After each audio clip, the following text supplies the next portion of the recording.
J'ai fait un escape game avec mes élèves, et si vous aussi vous en faisiez un?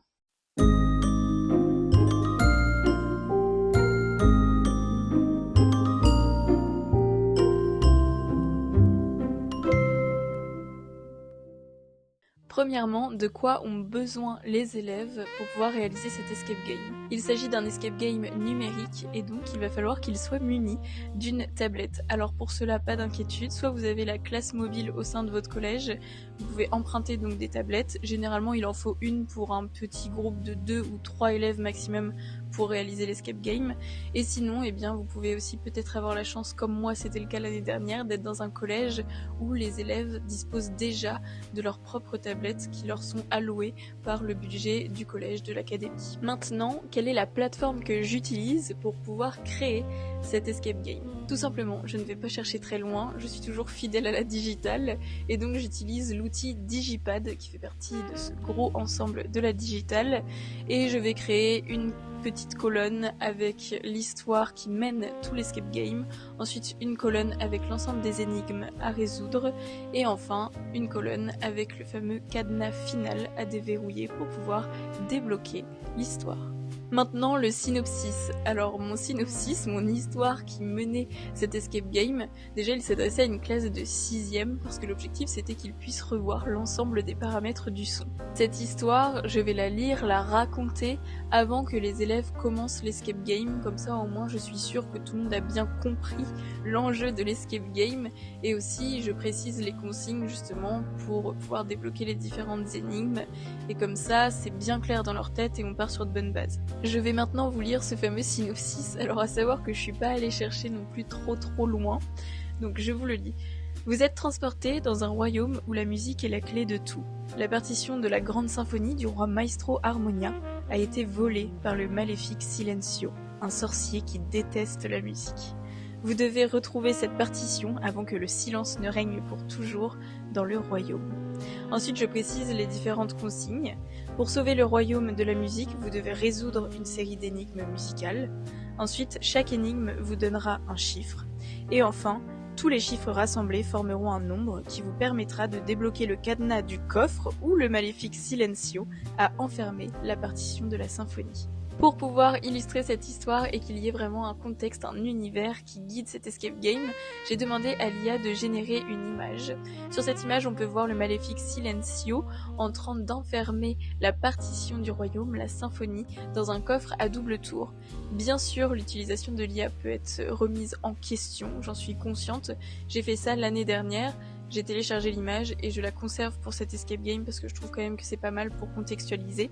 Néanmoins, l'IA et surtout la génération d'images pollue énormément, donc à utiliser avec modération, j'en ai conscience. On en vient maintenant à la création d'énigmes. Alors principalement j'ai utilisé Digiloc qui est un des nombreux outils proposés par la digitale et ce qui est très sympathique avec Digiloc c'est que c'est ludique et qu'on a différents types de cadenas qui sont proposés. Je vais vous mettre une petite incrustation ici pour que vous ayez une idée. Ensuite, on peut ajouter de la couleur, donc ça pareil, ça égaye toujours l'escape game. Et également, on peut ajouter un indice au bout d'un certain nombre de tentatives. Imaginons, moi j'ai une énigme au bout d'un moment qui est un peu complexe et je sais que les élèves peuvent bloquer. Alors au bout de 3 tentatives, donc 3 erreurs, le site donc Digiloc va tout de suite afficher un indice que j'aurais rédigé moi-même et donc les élèves ont une piste pour pouvoir évoluer dans cet escape game sans pour autant nous appeler nous le professeur parce que sinon en fait ça casse un peu l'autonomie et ça brise un peu le concours qu'il y a entre les groupes pour pouvoir s'échapper le premier de cet escape game. Donc voilà, ensuite, et bien forcément, une fois qu'ils ont réussi à débloquer en fait tout simplement cette énigme, on peut afficher du texte, une image, audio, vidéo, lien, fichier, donc c'est vraiment très divers et varié. Pour une énigme, j'ai aussi utilisé Learning Apps, mais je vais pas trop m'apesantir sur Learning Apps parce que j'ai déjà fait une vidéo dans mon top 5 des outils numériques sur Learning Apps.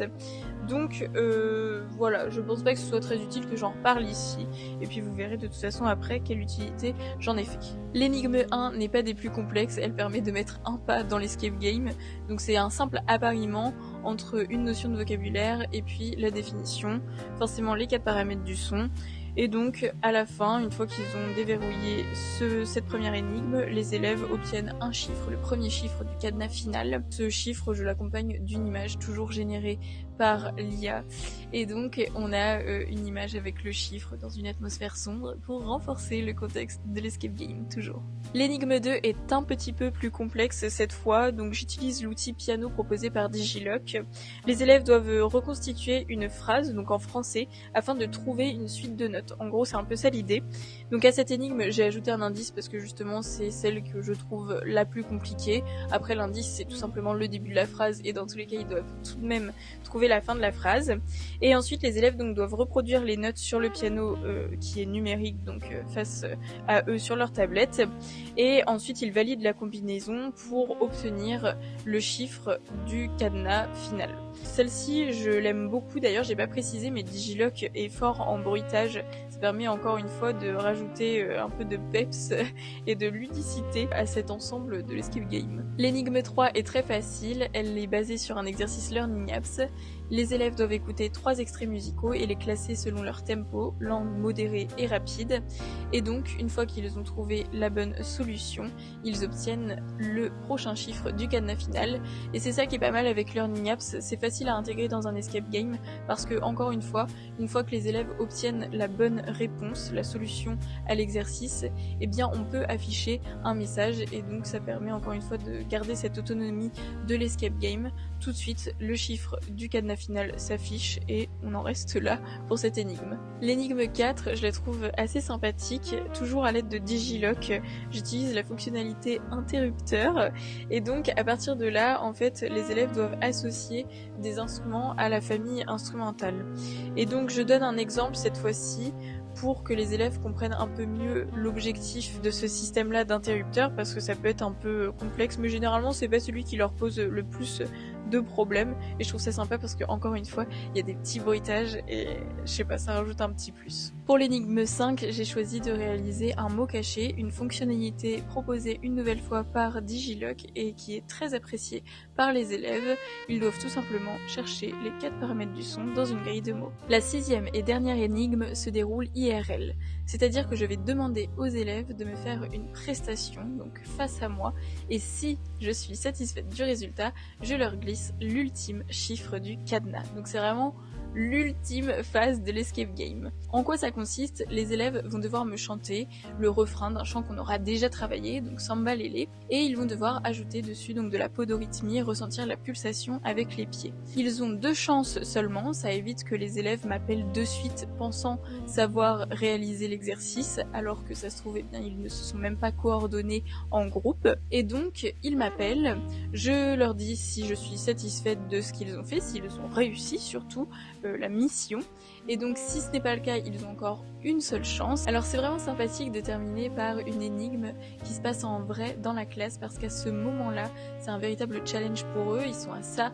d'avoir le nombre complet pour déverrouiller le cadenas et donc il y a vraiment un sentiment d'esprit d'équipe, de cohésion parce que en fait justement ce chiffre, ils ne peuvent que l'obtenir s'ils sont tous unis et qu'ils arrivent à s'entraider pour bien faire la podorythmie sur le refrain. Alors pour certains c'est instinctif, mais dans certains groupes il va y avoir un élève qui va avoir du mal et donc du coup il va y avoir vraiment une cohésion pour réussir à obtenir ce chiffre. Enfin, ils peuvent débloquer le cadenas final qui est encore créé par Digiloc et c'est vraiment un moment où donc du coup ils sont tous satisfaits forcément et j'ai ajouté donc un petit message, bravo vous avez sauvé le royaume, et aussi j'ai encore créé une image avec IA de cette fameuse partition illuminée, brillante, dorée, avec un grand bravo point d'exclamation dessus, et ça met fin à cet escape game. Dans un escape game, il faut aussi travailler l'ambiance créée autour du jeu.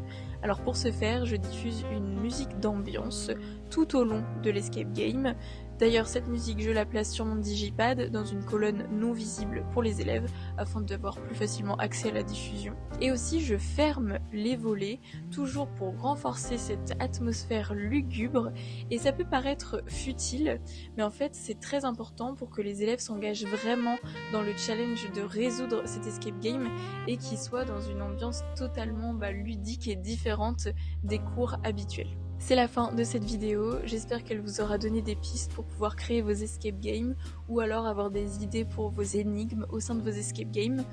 Dans tous les cas, on se dit à bientôt pour une prochaine vidéo, n'hésitez pas à vous abonner si ce contenu vous a plu et puis voilà, à plus tard.